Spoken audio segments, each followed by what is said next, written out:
নমস্কার। স্বপ্না বিশ্বাস। সমালোচিত হওয়া।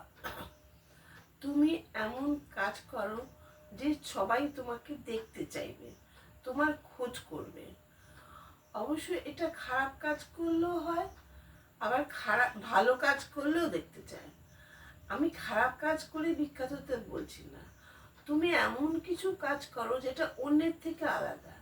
তুমি একটু অন্যের থেকে উপরে ওঠার চেষ্টা করো। আমরা যখন কারো সমালোচনা করি করি কিন্তু সমালোচিত যে সে নিশ্চয়ই যোগ্য ব্যক্তি।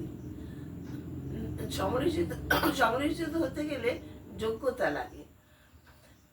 তোমার ভিতরে যে অসাধারণ গুণ আছে সেটা বার করার চেষ্টা করো, নিজেকে প্রকাশ করার চেষ্টা করো। আমরা যখন কারোর সমালোচনা করি সে নিশ্চয়ই আলাদা, তাই সে সমালোচিত হচ্ছে। তুমিও সমালোচিত হবে। তুমি নিজে খোঁজ করো, তুমি নিজের গুণটা খোঁজ করো। তোমার ভিতরে নিশ্চয়ই স্পেশাল কিছু আছে। ভালো কাজ করে সমালোচিত হওয়ার চেষ্টা করো।